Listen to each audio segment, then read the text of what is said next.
Hello friends, welcome to our channel DDS movie review. ఇంకా అలా నరేష్ గారు నటించిన రైల్వే కాలనీ మూవీ అయితే రిలీజ్ అయితే అయింది. అది ఓటీటీలో అయితే అమెజాన్ ప్రైమ్ లో అయితే ఇంకా ఈ మూవీ అయితే నేను నైట్ నుంచి స్ట్రీమింగ్ అయితే అవుతుంది. ఇంకా నిన్న ఈ మూవీని అయితే చూసే కాబట్టి ఇప్పుడైతే రివ్యూ అయితే అప్లోడ్ చేస్తున్నా. ఇంకా ఈ మూవీ అయితే బాక్స్ ఆఫీస్ అయితే ఫ్లాప్ అయితే అయింది. ఇంకా ఓటీటీలో ఏ రేంజ్ అనిపించింది అయితే ఇప్పుడైతే మాట్లాడుకుందాం. ఇంకా ఫుల్ రివ్యూలోకి వెళ్ళే ముందు ఒకే విషయం, ఎవరైనా మన ఛానల్ కొత్తగా కానీ విజిట్ చేసి ఛానల్ లో కంటెంట్ నచ్చితే వీడియోకి లైక్ చేసి అలాగే మన ఛానల్ కి సబ్స్క్రైబ్ అయితే చేసుకోండి. మేము పెట్టే ప్రతి ఒక్క లేటెస్ట్ వీడియో అలాగే మూవీ అప్డేట్ మీరైతే మిస్ అవ్వకుండా అయితే చూడొచ్చు. ఇంకా ఈ రైల్వే కాలనీ మూవీ విషయానికి వస్తే మూవీ అయితే అసలు ఏం బాగలేదు, నాకైతే అసలు నచ్చలా. ఇది ఒక క్రైమ్ థ్రిల్లర్ మూవీ అయితే అసలు మూవీలో క్రైమ్ ఏమి ఉండదు, అసలు థ్రిల్లర్ అనిపించదు. ఇంకా హర్రర్ మూవీ అని అసలు హర్రర్ ఎలిమెంట్స్ ఏ లేవు, అలా ఉంది మూవీ అయితే.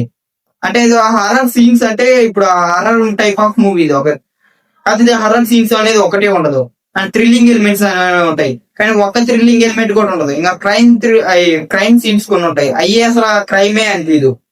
ఆ ఒక్క సరైన ట్విస్టులు అనేది ఒక్కడికో లేవు. అండ్ ఈ మూవీ రైటర్ వచ్చేసరికి పొలిమేరా మూవీ రైటర్, పొలిమేరా తీసిన డైరెక్టర్ అయితే ఈ మూవీకి అయితే స్టోరీ స్క్రీన్ ప్లే అనేది ఇచ్చిందంట.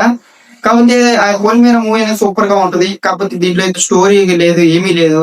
అండ్ ఇది ఒక రియల్ ఇన్సిడెంట్స్ బేస్ చేసుకుని ఈ స్టోరీని అయితే తీసిండ్రు. అదైతే లాస్ట్ లో అయితే ఎండింగ్ లో అయితే చూపించిండ్రు ఈ స్టోరీని రియల్ ఇన్సిడెంట్ బేస్ చేసి తీసిండ్రని. అండ్ స్టోరీ రైట్ చేయటం మొత్తం అయితే ఒక రియల్ ఇన్సిడెంట్ బేస్ చేసుకుని ఇది ఒక అవును, ఇది నేను దాని గురించి తర్వాత చూసా, అది రియల్ గానే జరిగిందంట హైదరాబాద్ లో.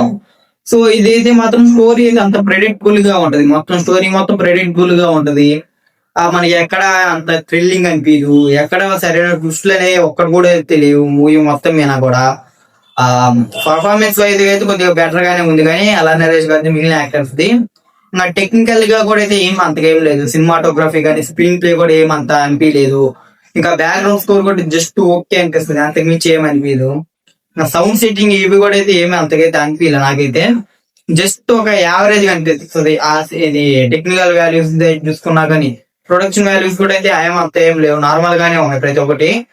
పెద్దగా ట్విస్ట్లు ఏం లేకపోవడంతో అసలు మూవీ మీద ఇంట్రెస్ట్ ఉండదు. మూవీ రన్ టైం చాలా తక్కువ 2 hours ఉంటది. దాంట్లో ఫస్ట్ హాఫ్ అంతా హీరో హీరోయిన్ మధ్య జరిగే లవ్ స్టోరీని చూపిస్తారు, అంతా ల్యాగ్ అవుతానే ఉంటుంది. అండ్ ఆ తర్వాత సెకండ్ హాఫ్ లో కొద్దిగా క్రైమ్ ఎలిమెంట్స్ వాటి మీద తీసుకోబోతారు, అప్పుడు కొంచెం ఇంట్రెస్ట్ గా మారుతుంది.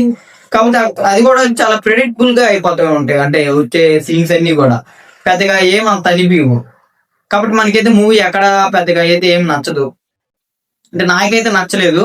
అండ్ మీరు చూసి మీకు ఎలా అనిపిస్తుంది అయితే కింద అయితే కామెంట్ చేయండి. నాకైతే ఓవరాల్ గా అయితే రైల్వే కాలనీ మూవీ అయితే just average film, below average film అనిపించింది. మీరు చూడాలనుకో చూడండి, అమెజాన్ ప్రైమ్ లో అయితే స్ట్రీమింగ్ అయితే అవుతుంది మూవీ. ఇంకా ఇది ఇంకా రైల్వే కాలనీ మూవీ విషయానికి వస్తే, ఇంకా ఈ వీడియో కానీ మీకు నచ్చినట్టయితే ఈ వీడియోకి అయితే లైక్ చేయండి, అలాగే ఇంకా ఈ వీడియో అయితే మీ ఫ్రెండ్స్ అండ్ ఫ్యామిలీకి వీడియోని షేర్ చేయండి. ఇంకా మన ఛానల్ సబ్స్క్రైబ్ చేసుకోండి, అలాగే పక్కన ఉన్న బెల్ ఐకాన్ ఆన్ లో పెట్టుకోండి. మేము పెట్టే ప్రతి ఒక్క లేటెస్ట్ వీడియో అలాగే మూవీ అప్డేట్ మీరైతే మిస్ అవ్వకుండా అయితే చూడండి.